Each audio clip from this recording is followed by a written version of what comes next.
En 1933, la llegada de Adolf Hitler al poder transformó Alemania y marcó el inicio de un régimen totalitario basado en el control absoluto del Estado, la militarización de la sociedad y la persecución sistemática de toda disidencia. El nazismo impuso un modelo racial jerárquico que situaba a los arios como superiores y convertía a judíos, gitanos, opositores políticos y otras minorías en enemigos a eliminar. Bajo el mando de las SS, se levantó un sistema de campos de concentración destinado a destruir moral y físicamente a quienes el régimen consideraba indeseables. Con el avance de la guerra, esa red de represión se expandió y se perfeccionó hasta alcanzar su expresión más atroz en Bergen-Belsen. Nacido como campo militar, se transformó en un centro de internamiento donde el hambre, la enfermedad y la descomposición fueron armas de exterminio. Más de 50.000 personas murieron allí. Entre ellas, Anna Frank y miles de prisioneros agotados por las marchas de la muerte. Cuando las tropas británicas lo liberaron en abril de 1945, hallaron un paisaje de cadáveres, epidemias y seres humanos al borde de la muerte. Hoy, este documental, construido a partir de imágenes auténticas y archivos restaurados a color, revela la magnitud del horror vivido en Bergen-Belsen, el último rostro del Tercer Reich y el límite más oscuro de la humanidad.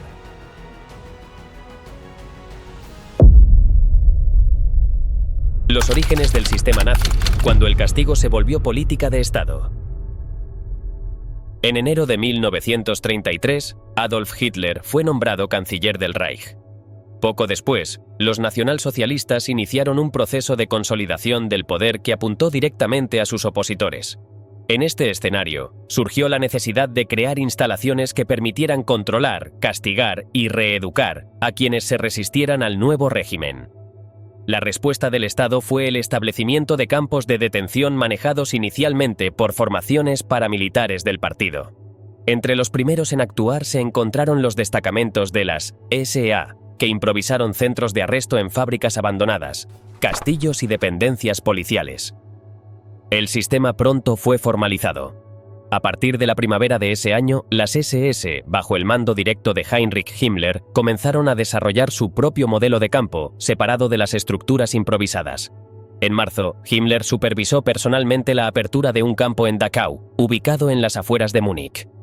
Esta instalación se convertiría en el prototipo del sistema concentracionario nazi. Desde sus inicios, quedó bajo administración exclusiva de las SS, lo que marcó una diferencia fundamental con los campos gestionados por otras ramas estatales. La dirección general de los campos quedó en manos de Theodor Eicke, un antiguo oficial con experiencia militar que Himmler nombró inspector de los campos de concentración. Eicke impuso una estructura interna rígida, basada en jerarquías claras y regulaciones estrictas. Su modelo se aplicó primero en Dachau y luego fue replicado en nuevas instalaciones. El sistema incluía una cadena de mando dividida entre un comandante, varios oficiales adjuntos, responsables de las torres de vigilancia y una plantilla de vigilantes que actuaban con autonomía casi total. Las rutinas diarias eran determinadas por horarios estrictos que incluían formaciones, trabajo forzado y castigos. Durante 1933, el número de centros se multiplicó rápidamente. Algunos eran gestionados por autoridades locales, otros directamente por las SS. Sin embargo, a finales de ese año, el régimen decidió centralizar el sistema y clausuró la mayoría de los campos no oficiales. Los únicos que permanecieron operativos fueron aquellos bajo control de Himmler y su estructura en expansión. Dachau se consolidó como modelo, y su personal fue usado como base para formar nuevos oficiales. Las SS crearon una especie de élite del terror, con entrenamientos específicos que incluían ideología, táctica y administración interna. En los años siguientes, nuevas instalaciones fueron abiertas siguiendo el modelo Eicke. En 1936 se inauguró Sachsenhausen, al norte de Berlín, con capacidad para miles de prisioneros. Ese mismo año, Buchenwald comenzó a construirse cerca de Weimar.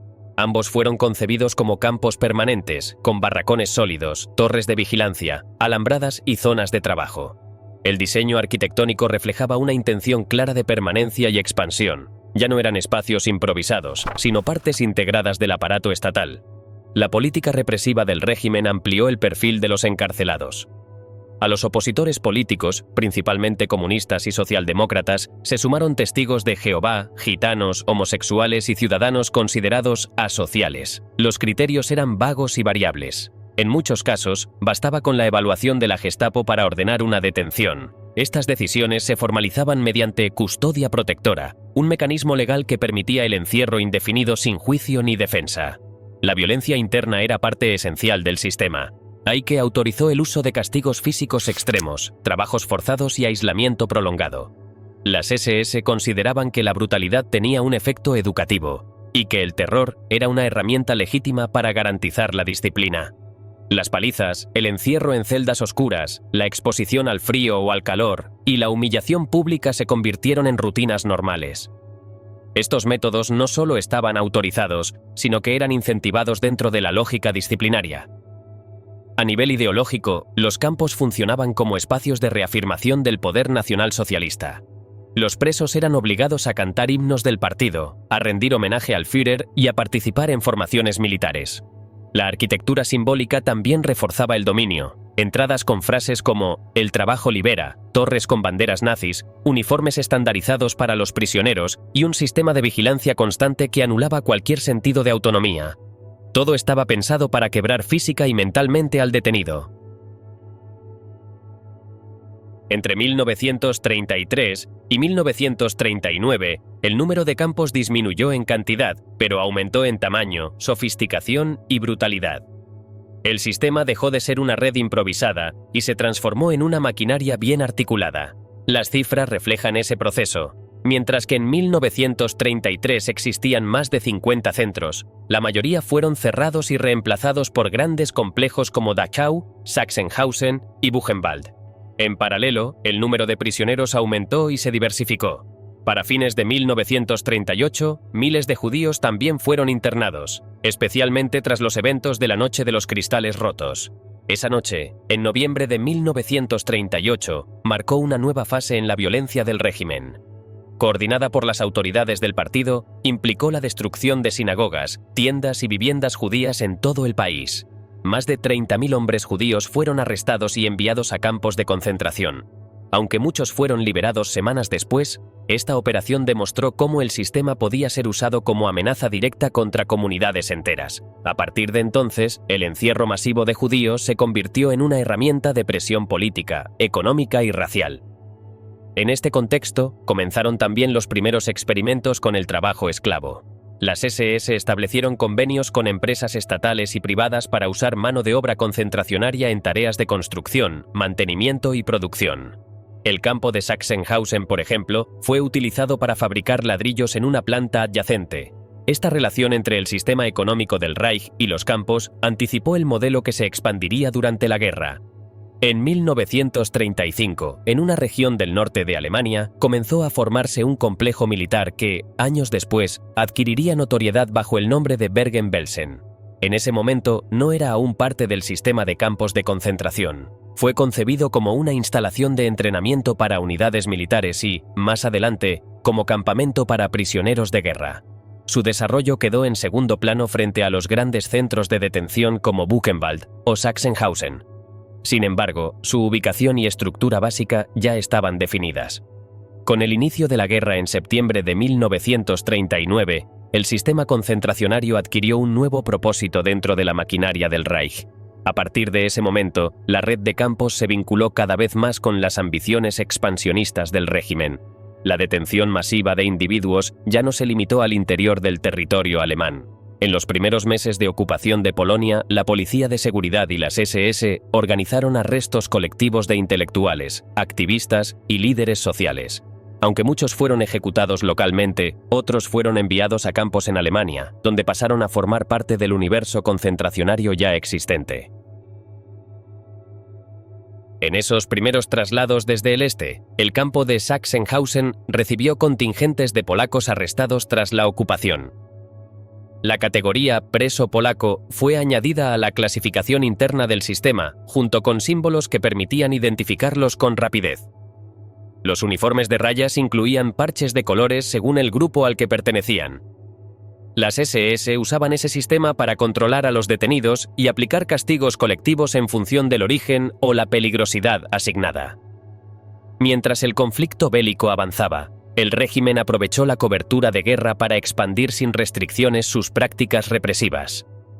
El número de personas internadas aumentó de forma sostenida, y los criterios de detención se ampliaron.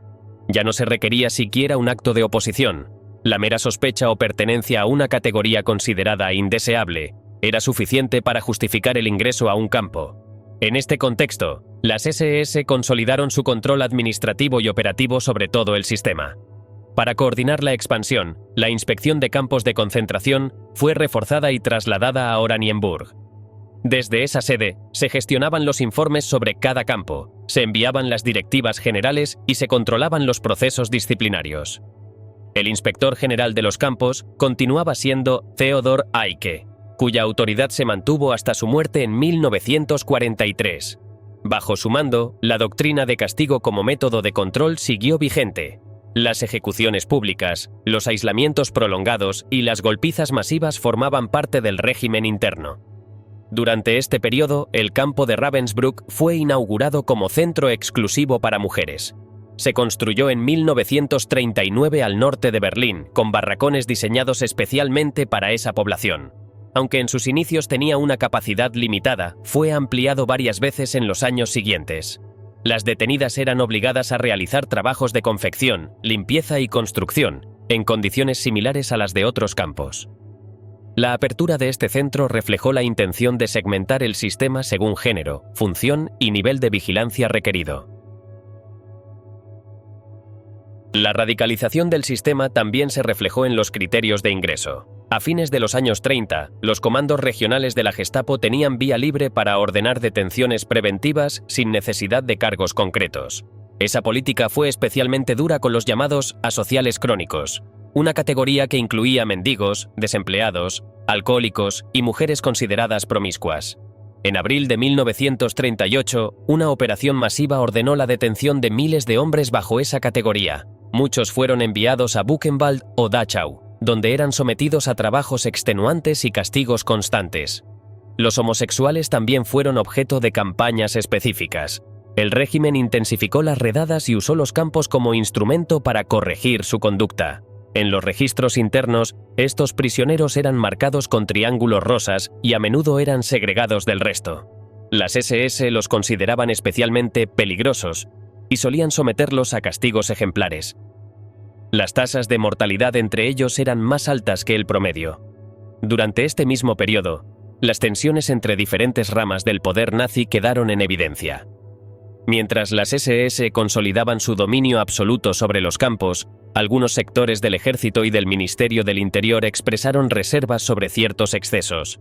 Sin embargo, esas objeciones no tuvieron efectos prácticos.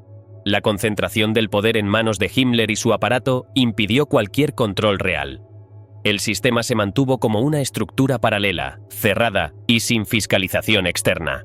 La propaganda del régimen omitía deliberadamente lo que ocurría dentro de los campos.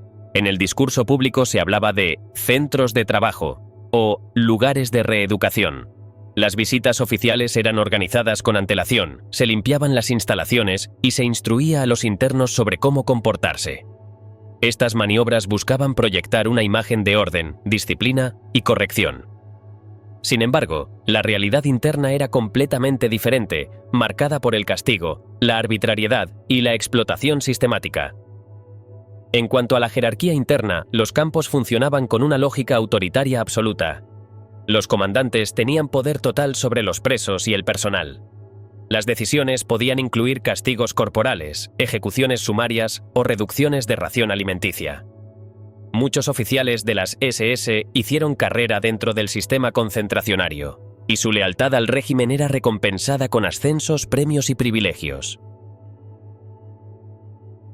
Otra característica fue la creación del sistema de capos, prisioneros seleccionados por las SS para asumir roles de supervisión sobre sus compañeros. Estos individuos solían ser escogidos entre los detenidos de perfil más violento o entre criminales comunes. A cambio de su colaboración, recibían mejores raciones, mayor libertad de movimiento y protección frente a castigos. El sistema de capos generaba tensiones internas y multiplicaba la violencia cotidiana, ya que muchos usaban su poder para abusar de los demás presos. A medida que el sistema se expandía, las categorías de prisioneros también se multiplicaron. Además de los opositores políticos, asociales, homosexuales y testigos de Jehová, comenzaron a llegar judíos arrestados por motivos raciales. Aunque su número aún era limitado en comparación con lo que vendría después, su presencia en campos como Dachau y Sachsenhausen ya era evidente antes de 1939. En muchos casos, estos detenidos eran sometidos a castigos especiales o confinamiento más severo. La lógica interna de los campos no contemplaba la rehabilitación ni el juicio justo. Los prisioneros eran considerados enemigos del Estado, sin posibilidad de apelación. No existían plazos definidos para su liberación, y la comunicación con el exterior era mínima o nula. Las cartas eran censuradas, los paquetes eran bloqueados y las visitas familiares eran prácticamente inexistentes. Todo estaba orientado a generar aislamiento, dependencia total y sumisión absoluta.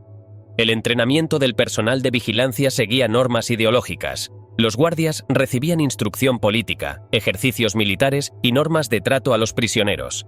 Se les enseñaba a ver a los detenidos como inferiores, traidores o saboteadores.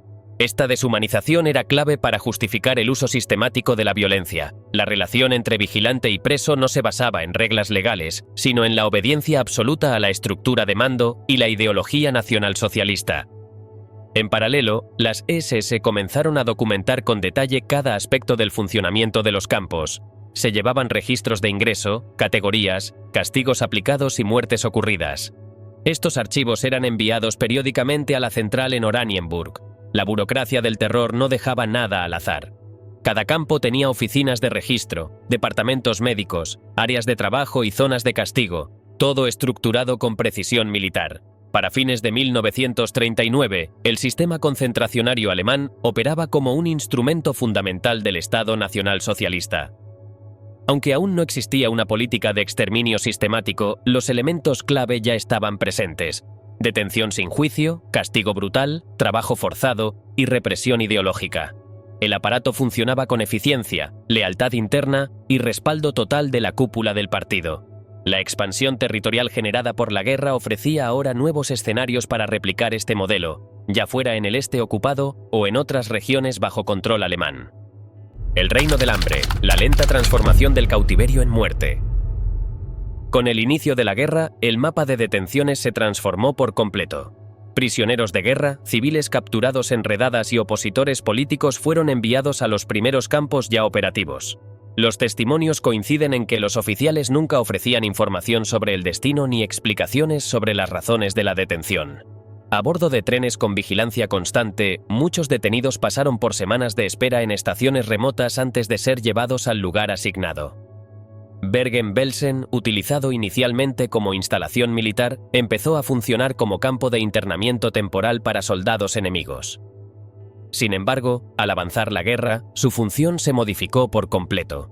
La administración militar fue reemplazada por personal bajo control de las SS.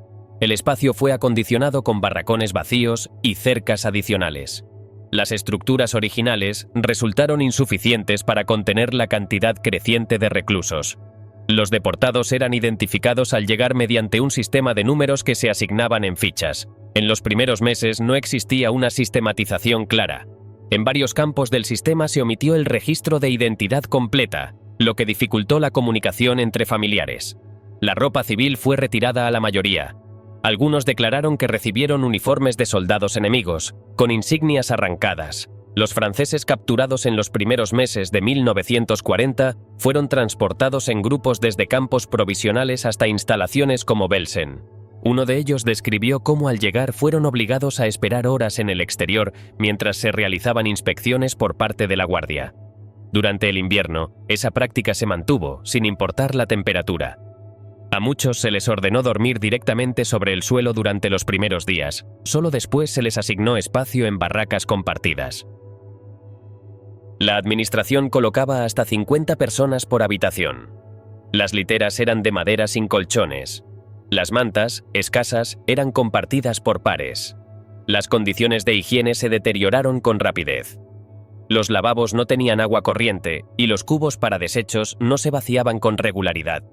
En varias declaraciones se relata que los cubos, una vez llenos, permanecían dentro durante días. Las infecciones se propagaron desde las primeras semanas. Durante los años 1941 y 1942, los prisioneros soviéticos comenzaron a llegar en números mayores. Muchos eran soldados capturados en el frente oriental. La mayoría se encontraba en estado de agotamiento físico. No hablaban alemán ni francés, lo que dificultó su integración en los grupos ya establecidos. Los oficiales de las SS los consideraban de menor categoría. A menudo eran ubicados en las zonas más deterioradas del recinto. Varios testigos observaron que los soviéticos no recibían ropa adecuada.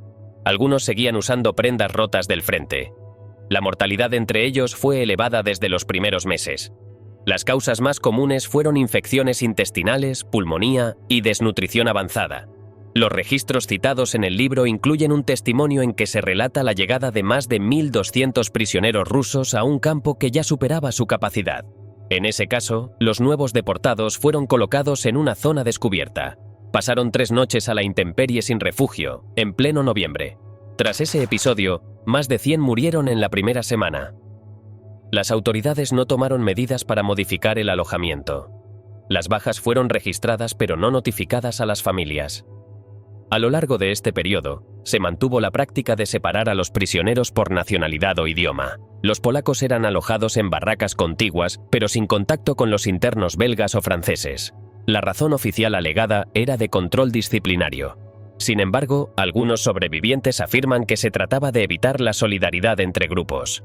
También era común el cambio constante de ubicación. Cada 2 semanas, varios internos eran transferidos entre campos sin explicación. Esa rotación desorientaba a los recién llegados y afectaba la estabilidad interna. Los enfermos no recibían atención específica. Eran separados solo cuando la fiebre impedía moverse por sí mismos. Aunque aún no se había implementado la llamada solución final en forma plena dentro de Bergen-Belsen, ya se percibían indicios de abandono programado. Los responsables no ejecutaban directamente a los prisioneros, pero sí mantenían un régimen de privación sostenida. La comida se reducía progresivamente, los medicamentos eran inexistentes y la ropa no era reemplazada. En algunos casos, se detectaron raciones diferenciadas según el país de origen del detenido. Un interno belga señaló que, al quejarse de la falta de alimento, un guardia respondió que los franceses aún podían trabajar, mientras que los rusos eran prescindibles. Las jornadas de trabajo eran impuestas sin aviso. A los hombres se les asignaban tareas de carga, excavación o transporte de materiales. No se consideraba el estado físico previo. En muchos casos, los prisioneros debilitados por enfermedades eran obligados a presentarse igual. Los castigos eran aplicados mediante reducción de comida o aislamiento prolongado. Algunos testigos describieron que existía una celda subterránea utilizada para encerrar a los considerados rebeldes. No se registraban oficialmente esas sanciones. La transición de Bergen-Belsen hacia campo de concentración se consolidó entre 1942 y 1943, cuando se estableció una estructura administrativa completa bajo control exclusivo de las SS. A partir de entonces, el ingreso de civiles no combatientes aumentó. Mujeres jóvenes, ancianos y personas con discapacidades empezaron a llegar desde otros puntos del Reich. No se les asignaba función laboral. Eran alojados en pabellones especiales sin contacto con los prisioneros políticos. Esa segmentación reflejaba un cambio en la lógica del encierro. Ya no se trataba solo de aislar enemigos del Estado, sino de eliminar poblaciones consideradas no útiles. Durante 1942, los convoyes que llegaban desde distintos territorios anexados traían cada vez más personas clasificadas como enemigas del régimen. Al mismo tiempo, las autoridades del campo endurecieron el trato, asignando a los recién llegados a barracones ya sobrepoblados, donde no se distinguía entre los grupos por nacionalidad ni por categoría de detención. En ese contexto, sobrevivientes declararon haber sido trasladados a lugares como Bergen-Belsen, bajo órdenes directas, sin previo aviso y sin conocer el destino que les esperaba. Las instalaciones no contaban con estructuras suficientes para alojar el volumen creciente de prisioneros. Las literas, improvisadas en filas de 3 niveles, eran compartidas por más de una persona. Los testimonios coinciden en que las ventanas estaban selladas y la falta de ventilación agravaba los efectos del encierro continuo. Uno de los relatos recogidos en los archivos mencionaba que, al no haber espacio para todos, muchos dormían en el suelo, alineados entre los pasillos. Algunas mujeres polacas declararon haber sido recluidas junto a hombres enfermos, en espacios que no diferenciaban entre sexo ni edad. Las asignaciones de trabajo no respondían a criterios físicos ni sanitarios. A una de ellas, por ejemplo, se le ordenó cargar piezas metálicas pesadas a pesar de estar visiblemente debilitada, y al negarse fue golpeada frente a los demás. En 1943, las condiciones se deterioraron aún más con la llegada de transportes masivos provenientes de Europa del Este. Entre los recién internados se encontraban antiguos oficiales del Ejército Rojo, médicos civiles, empleados ferroviarios, incluso adolescentes capturados en redadas urbanas. La administración no habilitó nuevos espacios y las antiguas instalaciones militares, adaptadas con prisa, no resistían la presión. Muchos techos presentaban goteras y no existía calefacción. La propagación de enfermedades intestinales fue uno de los efectos más mencionados en los archivos. Al no haber agua limpia, los recipientes para beber eran los mismos que se usaban como recipientes para otros fines higiénicos. Esto provocó infecciones repetidas, especialmente entre los detenidos que ocupaban los niveles inferiores de las literas, donde los líquidos se filtraban desde arriba. Los responsables del campo no introdujeron ningún sistema de tratamiento sanitario básico. Un prisionero identificado como Pavel D., antiguo ingeniero en una fábrica de Varsovia, relató cómo durante semanas enteras no se permitía salir al exterior. La única entrada de aire provenía de pequeñas rendijas cerca del techo. En su testimonio explicaba que al menos 5 personas fallecieron en su barraca antes de que los cuerpos fueran retirados. En algunos casos, los demás internos debían convivir con los cadáveres por más de 24 horas. Para 1943, la proporción de fallecimientos superaba cualquier cifra documentada en los años anteriores. Aunque las autoridades del campo no llevaban registros abiertos, se recuperaron listas parciales confeccionadas por los propios prisioneros, donde se marcaban los nombres de los que no despertaban por la mañana. Una de esas listas indicaba 43 muertes en un solo mes dentro de un único pabellón. No existía tampoco un sistema de identificación eficiente. Muchos detenidos eran registrados solo por su número, sin anotar ni su país de origen ni su causa de detención. Esto dificultaba la organización interna, incluso entre los propios internos, quienes en ocasiones no sabían con quién compartían espacio. Los nuevos llegados eran integrados sin orientación alguna y debían aprender por observación o recibir ayuda clandestina de otros más antiguos. Entre los responsables directos se mencionan supervisores que habían sido previamente custodios en campos como Sachsenhausen o Buchenwald. Algunos ya contaban con antecedentes de abuso documentado, pero fueron reasignados sin evaluación alguna. Uno de ellos, citado en el testimonio de un sobreviviente, imponía castigos físicos aleatorios sin explicar la razón y solía obligar a los detenidos a mantener posiciones forzadas durante horas. Durante ese mismo año, comenzaron a construirse cercas interiores adicionales dentro del recinto, que separaban áreas según la nacionalidad o condición física de los prisioneros. Se levantaron divisiones con alambre simple para aislar a los considerados no productivos, es decir, personas mayores o debilitadas. Algunos testimonios relatan que una vez trasladados a esa sección, ya no se les volvía a ver. En la zona de entrada, donde los nuevos prisioneros esperaban ser asignados, algunos pasaban hasta 2 noches a la intemperie. No se les proporcionaba abrigo ni se les permitía moverse libremente. Aquellos que se desmayaban eran retirados por otros prisioneros bajo órdenes estrictas de no levantar la voz ni alertar sobre el estado de los demás. Varios testigos recordaban haber escuchado gritos ahogados que cesaban de repente en medio de la oscuridad. El invierno del horror. Mujeres y niños atrapados en Bergen-Belsen. A finales de 1944, el sistema de campos en Alemania experimentó una sacudida violenta con la llegada de Josef Kramer, quien había estado al frente de Auschwitz-Birkenau. Su traslado a Bergen-Belsen no fue un simple cambio de destino, sino la importación directa de los métodos de administración más brutales dentro de la estructura concentracionaria del Reich. Con él llegaron varios subordinados, muchos de ellos veteranos de otros campos. El modelo de vigilancia, disciplina y trato aplicado en Polonia Oriental empezó a reproducirse en la región de Baja Sajonia. La instalación había sido concebida inicialmente como un centro de tránsito, pero para ese momento ya funcionaba como campo permanente. Los transportes, muchos de ellos improvisados, no cesaban. Cargaban centenares de personas sin comida ni agua, en vagones cerrados, durante trayectos que duraban días. El destino final de esos trenes era una explanada rodeada de alambre y torres de vigilancia, donde el caos superaba cualquier tipo de planificación. No había barracones suficientes, y los espacios comunes fueron invadidos por los recién llegados. Las cifras superaron rápidamente las previsiones iniciales. En menos de 2 meses, los registros duplicaron su capacidad. Llegaron miles desde Auschwitz, Ravensbrück, Sachsenhausen, Neuengamme, Mauthausen y Buchenwald. Las órdenes desde Berlín eran claras: evacuar los campos del este ante el avance del Ejército Rojo. Bergen-Belsen se convirtió así en un vertedero humano, sin infraestructuras preparadas ni personal suficiente para administrar esa sobrepoblación. El número de mujeres aumentó exponencialmente. Muchas habían pasado por otros campos y presentaban síntomas visibles de desnutrición y enfermedades infecciosas.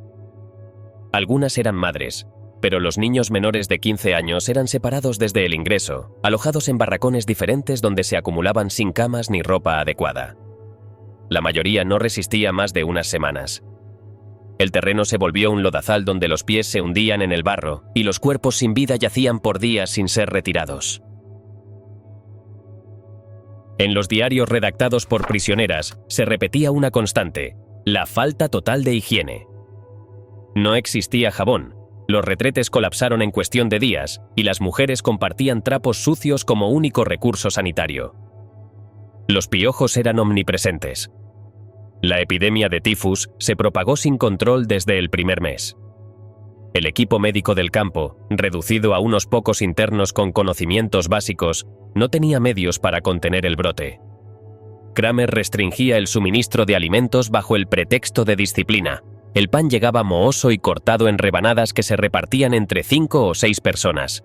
La sopa, si aparecía, era agua oscura con rastros de col. La pérdida de peso se volvió generalizada. Cuerpos adultos descendían por debajo de los 30 kilos. El sistema inmunológico colapsaba y los internos morían en cadena, sin atención ni registro. La infraestructura sanitaria se desplomó. La enfermería contaba con 20 camas para atender a más de 20.000 personas. El material médico escaseaba. No había vendas, ni termómetros, ni desinfectantes. Las ratas corrían bajo las camillas y los enfermos morían sin recibir tratamiento. Quienes entraban allí no salían. La sala se convirtió en una antesala de la fosa común. Para enero de 1945, las muertes alcanzaban entre 800 y 1000 por semana, una cifra que el propio Kramer intentó ocultar manipulando los registros. Los testimonios de mujeres como Hannah Levy-Haas detallan escenas donde niñas morían abrazadas a sus madres. Algunas mujeres escondían a sus hijos en rincones oscuros para evitar su traslado. La desesperación había anulado cualquier rastro de estructura social. Prisioneras de diferentes nacionalidades, sin idioma común, se miraban sin poder comunicarse. Las peleas por restos de comida, zapatos o mantas eran constantes. Los grupos de prisioneros se organizaban según su origen. Las mujeres trasladadas desde el gueto de Litzmannstadt fueron confinadas en un área sin letrinas ni acceso a agua limpia. Permanecían encerradas durante días, en espacios sin ventilación. En esas condiciones, las infecciones intestinales se propagaban con rapidez y muchas detenidas morían al poco tiempo. También se registraron casos de cólera, aunque los informes médicos apenas lograron documentarlos frente al avance del tifus. En medio de ese colapso surgió el nombre de Hena Turgel, joven judía deportada desde Cracov junto a sus hermanas. Tras su paso por Auschwitz y otros centros, fue trasladada a Bergen-Belsen a finales de 1944. Su relato describe un barracón completamente a oscuras, lleno de cuerpos inmóviles, donde el silencio era roto por toses secas y llantos tenues.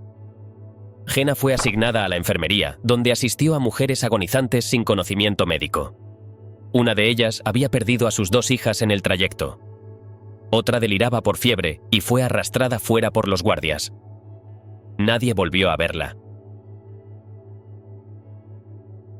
Kramer evitaba el contacto directo con los internos. Su figura se conocía solo por los castigos. Se reportaron palizas por acercarse a la valla, sanciones colectivas por indisciplina y encierros prolongados en barracones sin ventilación. Los castigos eran ejecutados por auxiliares, muchos de ellos reclutados entre las filas femeninas de las SS, entrenadas en Ravensbrück. Sus nombres no figuran en los archivos, pero fueron descritas como jóvenes, en su mayoría alemanas, que actuaban con absoluta indiferencia ante el sufrimiento. Los días no se distinguían entre sí. No existía una rutina predecible. A veces pasaban 24 horas sin ningún tipo de distribución de alimentos. El conteo matutino, obligatorio incluso con nieve, se realizaba en filas de cientos. Quienes caían al suelo no eran levantados. Permanecían allí hasta que otros los arrastraban al costado. El nombre de Anne Frank se menciona en registros internos hacia febrero de 1945. Junto a su hermana Margot, había sido evacuada desde Auschwitz. Su llegada coincidió con uno de los picos de mortalidad. Fueron ubicadas en un barracón con decenas de adolescentes sin supervisión. Ambas contrajeron tifus. Su muerte, según testimonios cruzados, ocurrió a finales de ese mes o principios de marzo. Nadie fue testigo directo. No hubo entierro.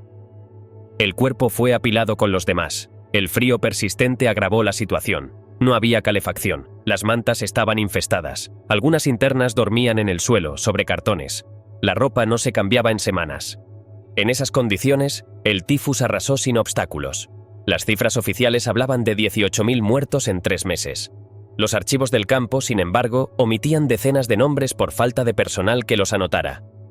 El invierno de 1945 fue particularmente crudo. Las temperaturas descendieron bajo cero. Las ráfagas de viento entraban por las rendijas de madera. Los techos se agrietaron. La lluvia penetraba directamente sobre los cuerpos dormidos. Las prendas estaban mojadas de forma permanente. En ese estado, los resfriados evolucionaban en pulmonías en cuestión de horas. La muerte era inmediata. Ya no se lloraba a los muertos. Se empujaban al costado. En los últimos días de marzo de 1945, la situación en Bergen-Belsen ya no respondía a ningún esquema administrativo. Los barracones estaban tan saturados que cientos de prisioneros dormían a la intemperie, recostados contra las paredes de madera, envueltos en trapos recogidos del suelo. La falta de movimiento, el debilitamiento extremo y el frío provocaban muertes silenciosas. Cada amanecer traía cuerpos congelados que nadie retiraba. Ya no se hacían listas. Los guardias habían dejado de contabilizar. Al llegar abril de 1945, el campamento había dejado de funcionar como un centro de detención. Era una zona de abandono masivo.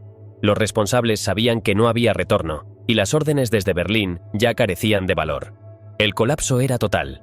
Las alambradas seguían en pie, pero dentro ya no quedaba nada que controlar. El hedor era insoportable. Desde lejos, el campo se reconocía por la mezcla de podredumbre, excrementos y humo. Algunos prisioneros encendían pequeños fuegos con papeles o restos de madera para intentar secar la ropa infestada. En ocasiones, esos fuegos eran apagados a golpes por los auxiliares. Las infecciones dérmicas, como escabiosis y forúnculos, se extendieron rápidamente. Las manos, los pies y el rostro se cubrían de llagas que no cicatrizaban. Entre los pocos que aún conservaban fuerza física, estaba Katarina Hardy, una joven eslovaca que había sido trasladada con su madre desde Ravensbrück. El transporte había durado 5 días. En el vagón, según su testimonio, murieron 4 personas. Al llegar a Bergen-Belsen, fueron dirigidas al sector femenino, donde no había camas disponibles. Durante los primeros días no comieron nada. Luego recibieron media rebanada de pan duro y un poco de agua turbia. Katarina recuerda haber presenciado cómo una mujer fue castigada por intentar filtrar agua con su blusa. La golpearon delante de otras 20 internas. En la zona infantil, el panorama era aún más devastador. Algunos niños, demasiado débiles para llorar, permanecían sentados durante horas, sin moverse, hasta caer inconscientes. Otros murmuraban canciones en sus idiomas natales. Una prisionera rumana intentó organizar una lista de los menores vivos, pero abandonó el intento tras 2 días. Muchos no sabían sus nombres completos. Otros estaban demasiado enfermos para hablar. La estructura jerárquica del campo había colapsado. Los capos no tenían funciones claras. Algunos seguían dando órdenes vacías. Otros se mezclaron con el resto de los prisioneros, despojados de autoridad. En ese contexto se intensificó el trueque. Un trozo de pan podía obtenerse a cambio de un par de zapatos rotos. Una cucharada de sopa, a cambio de una manta infectada. El hambre anulaba cualquier sentido de dignidad. Los relatos más crudos de ese periodo mencionan escenas donde las mujeres lavaban los cuerpos de sus hijas muertas para acostarlas una última vez con ropa limpia. Otras mantenían a sus familiares sentados, apoyados en la pared, fingiendo que aún vivían, para no perder el espacio en el barracón. Las voces se habían apagado. Apenas se escuchaban palabras sueltas en yidis, polaco o húngaro. El silencio generalizado era más perturbador que los gritos de meses anteriores. Gena Turgel, que había logrado mantenerse con vida gracias a su rol en la enfermería, fue testigo directa del colapso final. En su relato, menciona un día específico en el que recogieron más de 60 cuerpos solo en su sector. La enfermería ya no era funcional. Era una cámara de espera para la muerte. Ella intentaba limpiar heridas con trapos sucios y dar agua en cucharas de lata. En uno de los barracones cercanos, una madre dejó a su bebé envuelto en un saco frente a la enfermería. Nunca regresó. Kramer permanecía recluido en su oficina, aislado del desastre. Sus visitas al campo se volvieron esporádicas. Cuando lo hacía, era acompañado por otros oficiales y no dirigía palabra a los prisioneros. En una ocasión, según registros internos, ordenó el cierre de un barracón completo por riesgo infeccioso. Dentro quedaban más de 100 personas sin asistencia. La puerta fue sellada con alambre. Las decisiones en esos días eran arbitrarias. Algunas internas eran trasladadas de un sector a otro sin motivo claro. Otras simplemente desaparecían. Se sospechaba que los cuerpos eran arrojados en fosas abiertas al borde del bosque. No existían registros fotográficos, pero algunos testimonios coinciden en señalar la existencia de al menos 3 zanjas activas utilizadas como entierro masivo. Los intentos de resistencia eran simbólicos. Una mujer intentó escribir con carbón en la pared de su barracón los nombres de sus hermanas. Otra enterró un trozo de pan en señal de duelo. Algunas se abrazaban por las noches sin hablar. Los gestos más simples se convirtieron en actos de humanidad insólita. Compartir una manta, intercambiar un botón, mirar a los ojos. El aspecto físico de los sobrevivientes era fantasmal. Jenna Turgel recuerda que muchas mujeres no sabían su edad, ni el mes. Algunas repetían frases sin sentido, otras se rascaban la piel de forma compulsiva hasta sangrar. El miedo había desaparecido, solo quedaba agotamiento.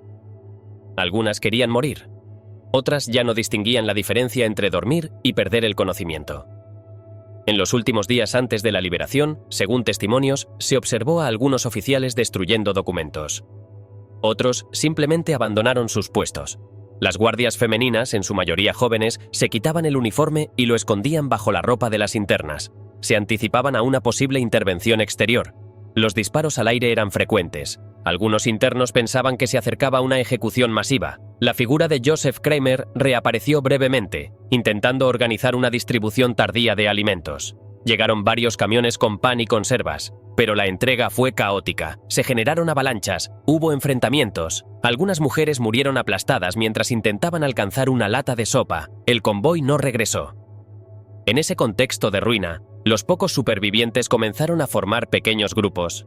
Se protegían entre ellos, compartían silencio. Algunas mujeres tejían pedazos de tela sin rumbo, otras escribían sus nombres en cartones.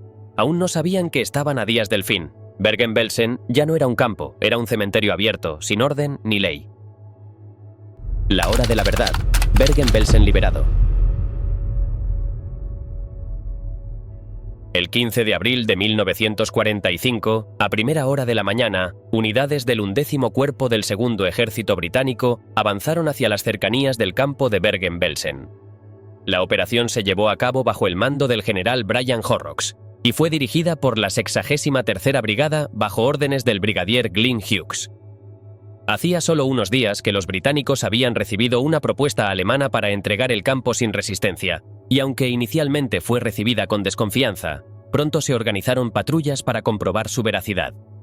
El encuentro entre los británicos y los oficiales alemanes ocurrió en la carretera que unía Schell con Bergen, y allí los soldados fueron informados por el coronel Hans Schmidt de que existía un campo con miles de prisioneros afectados por tifus, disentería y falta total de alimentos.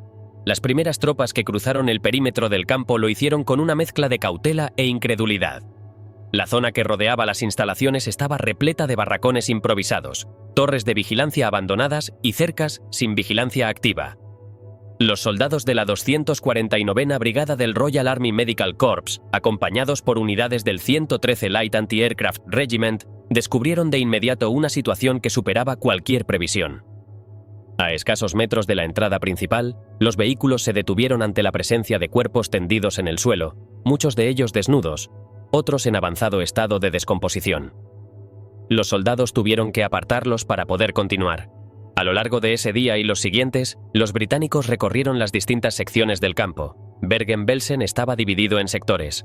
El Lager 1, principal zona de mujeres. El Lager 2, destinado a prisioneros evacuados del este. Y una sección conocida como Zeltlager, con tiendas de campaña para los recién llegados. En total, los informes médicos elaborados por los oficiales británicos calcularon que había más de 60.000 personas vivas, de las cuales entre 10.000 y 13.000 se encontraban en estado terminal.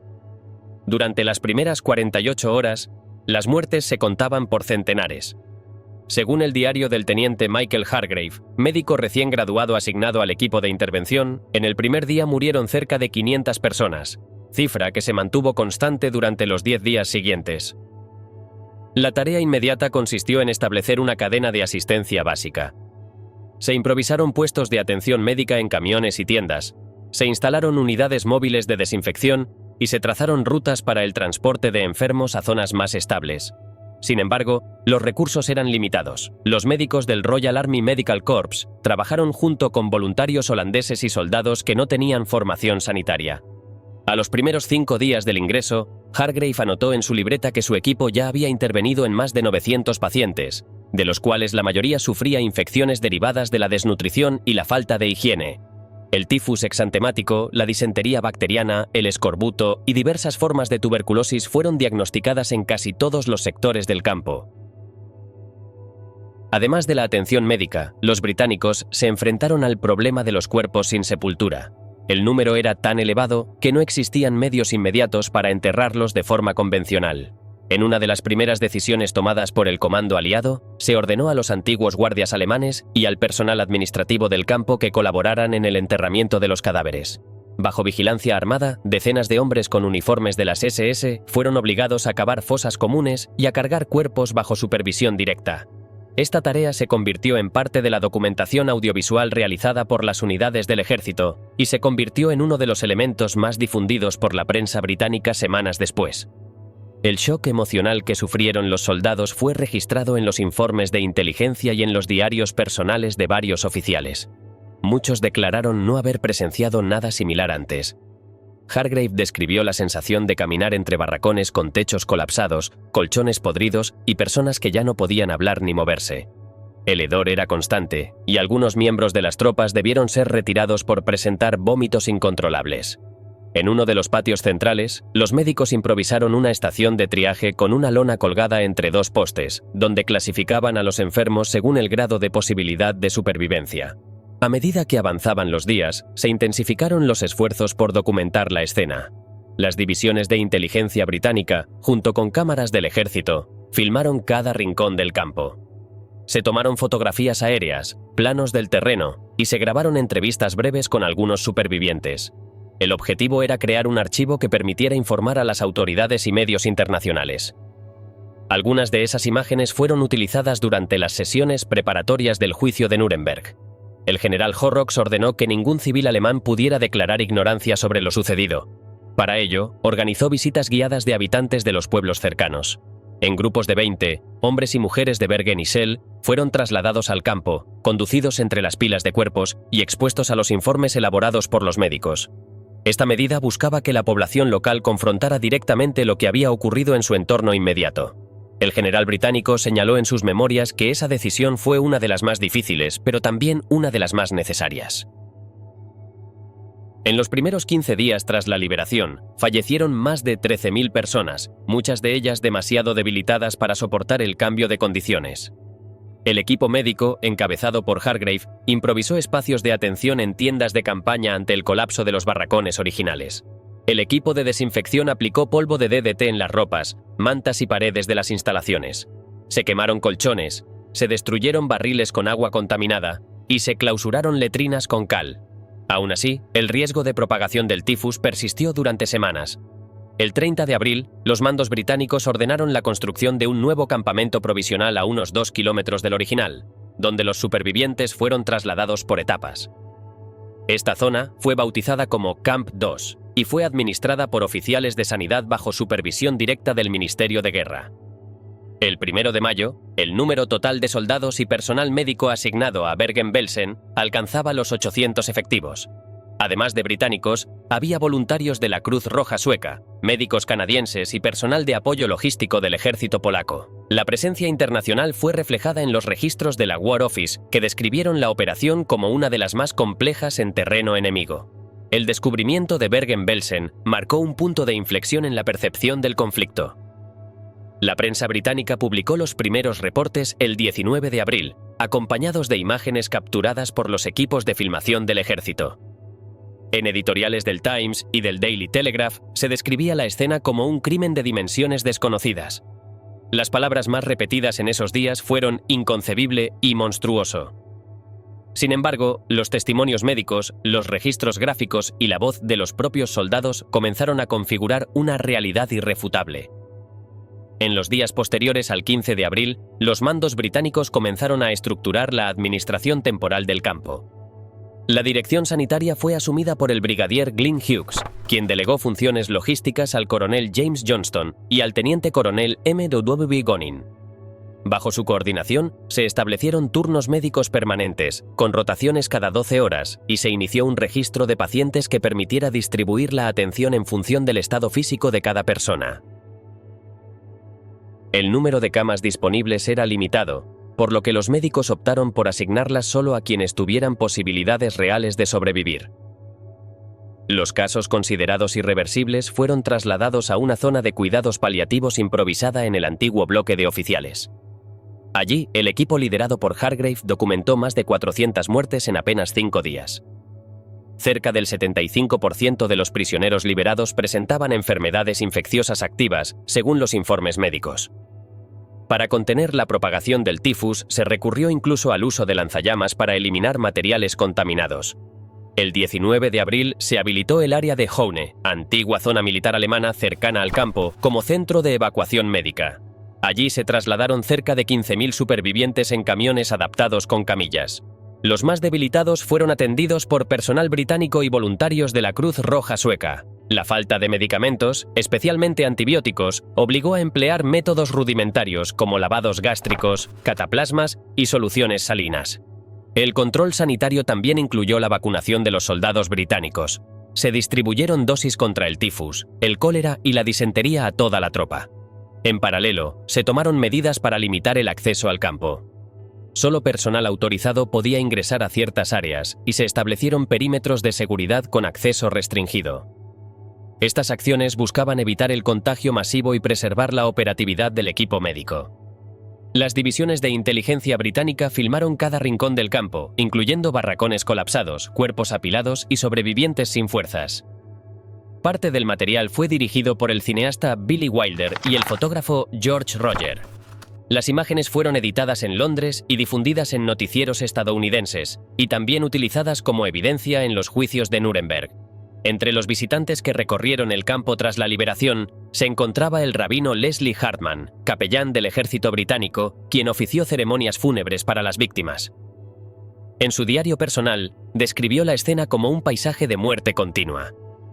También participaron observadores de la Organización Mundial Sionista, representantes del Ministerio de Información británico y periodistas de la BBC. El comandante Kramer, junto con varios de sus colaboradores, fue arrestado inmediatamente después de la llegada de las tropas. Los británicos documentaron su captura con fotografías y declaraciones escritas. Kramer fue obligado a presenciar los entierros masivos y a explicar el funcionamiento interno del campo. Sus respuestas fueron consideradas evasivas por los oficiales encargados. Las grabaciones de estos interrogatorios fueron incluidas en el archivo que luego serviría como base para el proceso judicial. El general Bernard Montgomery fue informado personalmente del estado del campo. En su despacho del Segundo Ejército, recibió informes detallados elaborados por el brigadier Hughes. En respuesta, ordenó aumentar la dotación de recursos médicos y solicitó que se enviara un equipo de expertos en epidemiología desde Londres. El Ministerio de Información elaboró un reporte oficial sobre la situación en Bergen-Belsen, distribuido el 21 de abril a embajadas y agencias de prensa. En él se incluían cifras preliminares, declaraciones de soldados y una galería fotográfica con las escenas más impactantes. El objetivo era dar a conocer lo sucedido sin filtros, como prueba directa de los crímenes cometidos. Entre los documentos más citados figuraba el informe del mayor Leonard Berney, quien describía con precisión el proceso de recuperación del campo, el número de víctimas, las condiciones sanitarias y las acciones tomadas por el ejército. Su texto fue enviado a las Naciones Unidas como parte del registro de atrocidades documentadas. La retirada progresiva del personal británico comenzó a principios de junio. Para ese momento, el campo había sido desinfectado, los supervivientes habían sido reubicados y los restos de la estructura original estaban siendo desmantelados. Bergen-Belsen dejó de existir como campo de concentración, pero su nombre ya había quedado registrado en los archivos, informes y memorias de quienes lo vieron.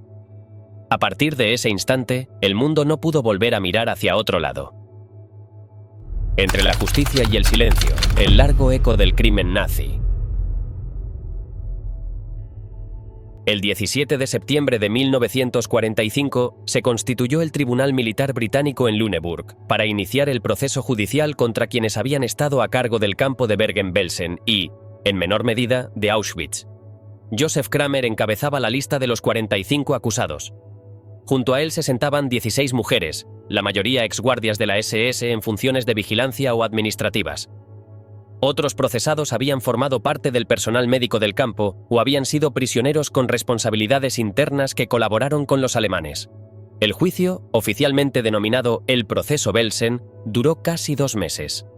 Las sesiones empezaban a las 10:30 de la mañana y se extendían hasta entrada la tarde. Cada uno de los acusados estaba representado por un abogado de defensa designado por los británicos. El fiscal principal, el teniente coronel M.G. Champion de Crespigny, presentó los cargos con base en la ley de guerra y los convenios de Ginebra. El tribunal consideraba como crímenes el asesinato deliberado, la tortura sistemática, las condiciones inhumanas impuestas a los detenidos y el incumplimiento deliberado de deberes médicos y sanitarios. Entre las pruebas principales se incluyeron cientos de fotografías tomadas tras la liberación del campo, informes médicos británicos y declaraciones juradas de supervivientes. Varios testigos fueron llamados al estrado. Muchos habían sido deportados desde países ocupados como Holanda, Francia, Hungría o Polonia. Algunos habían trabajado en la cocina, en la enfermería, o habían estado recluidos durante meses sin acceso a agua potable ni comida suficiente. Las sesiones del juicio estuvieron abiertas al público. Se habilitaron galerías para la prensa y observadores civiles. El ambiente dentro del tribunal era sobrio. Los acusados vestían uniformes grises. Joseph Kramer se mantuvo con actitud impasible, tomando notas y escuchando con atención cada testimonio. Irma Grese, una de las exguardias más conocidas, fue descrita por la prensa como tranquila y fría. Su juventud, solo tenía 22 años, contrastaba con los crímenes de los que se le acusaba. La defensa trató de argumentar que los acusados solo seguían órdenes. En algunos casos alegaron que el caos en los últimos días de la guerra impidió mantener condiciones sanitarias o alimentarias adecuadas. También se intentó desacreditar a los testigos sobrevivientes, sugiriendo que exageraban los hechos o que confundían identidades debido al trauma sufrido. El tribunal rechazó los argumentos defensivos más comunes. Consideró que los acusados habían tenido un margen de acción suficiente como para oponerse a los abusos o denunciar irregularidades. En el caso de los médicos, se demostró que conocían el estado sanitario del campo y no hicieron nada para mitigar el sufrimiento. El fallo concluyó que los crímenes se habían cometido de forma sistemática y no accidental. El 17 de noviembre de 1945 se dictaron las sentencias. 11 de los acusados fueron condenados a la horca. Entre ellos estaban Joseph Kramer, Irma Grese, Elisabeth Volkenrath y Fritz Klein. Otros 19 recibieron penas de prisión que iban desde cadena perpetua hasta penas menores de 10 años. Algunos fueron absueltos por falta de pruebas directas. Las ejecuciones se llevaron a cabo en la prisión de Hamelin el 13 de diciembre de ese mismo año. El verdugo fue Albert Pierrepoint. La operación se ejecutó con rapidez. Los condenados fueron conducidos uno por uno al patíbulo sin acceso a apelaciones ni retrasos. La decisión fue criticada por algunos observadores internacionales que esperaban una revisión más prolongada. A pesar de la contundencia del veredicto, el juicio fue limitado en alcance. Solo se procesaron a 45 personas de las cientos que trabajaron en Bergen-Belsen. Varios oficiales de alto rango lograron huir o murieron antes de ser capturados. Otros fueron juzgados años después en procesos menores o simplemente reintegrados a la vida civil. La estructura legal aliada no estaba preparada para absorber la magnitud de los crímenes cometidos en el sistema de campos de concentración. Los archivos del juicio quedaron registrados de forma detallada. Se conservaron las actas, las fotografías, los testimonios jurados y los informes forenses. Todo ese material fue utilizado posteriormente por historiadores, periodistas y educadores. La documentación también fue presentada como evidencia en otros procesos de desnazificación que se celebraron en la posguerra. Con el paso del tiempo, las decisiones del Tribunal Militar de Lüneburg comenzaron a ser analizadas con más distancia. Se señaló que las condenas más severas se centraron en figuras visibles como Kramer o Gress, mientras que muchos implicados de igual responsabilidad nunca fueron juzgados. En algunos casos, colaboradores internos que participaron en la opresión de otros prisioneros recibieron penas leves o salieron en libertad al poco tiempo. En décadas posteriores, la historiografía revisó el juicio como un símbolo ambiguo. Por un lado, fue una acción legal pionera para castigar crímenes contra la humanidad, pero también reflejó los límites de la justicia internacional en sus primeras etapas. El juicio no logró abarcar toda la red de responsabilidades que permitió que Bergen-Belsen funcionara como lo hizo. En 1985, durante el 40º aniversario de la liberación, varios ex-supervivientes expresaron públicamente su decepción. Consideraban que muchas figuras clave nunca enfrentaron consecuencias reales. En respuesta, las autoridades alemanas organizaron paneles de discusión sobre la responsabilidad colectiva y la transmisión de la memoria. Se actualizaron los expedientes del juicio y se volvió a publicar parte del material original en ediciones comentadas. Después del juicio de Lüneburg, el terreno de Bergen-Belsen quedó bajo control británico. Las barracas fueron demolidas por razones sanitarias y se enterraron los restos humanos en fosas comunes. El área fue cerrada al acceso civil y quedó señalizada con letreros provisionales. En los años inmediatos, el interés internacional se concentró en los procesos judiciales y en la reconstrucción de Europa. El sitio fue temporalmente relegado al silencio institucional. En 1952, las autoridades de la Baja Sajonia autorizaron la creación de un primer memorial. Se instaló una gran losa conmemorativa que marcaba el lugar de los entierros colectivos. El diseño era austero y evitaba referencias específicas a nacionalidades o religiones. A lo largo de la década, se añadieron placas con inscripciones más detalladas, incluyendo fechas, cifras de víctimas y menciones genéricas a los crímenes nazis. Sin embargo, la ausencia de contexto histórico dificultaba que los visitantes comprendieran el alcance real de lo ocurrido.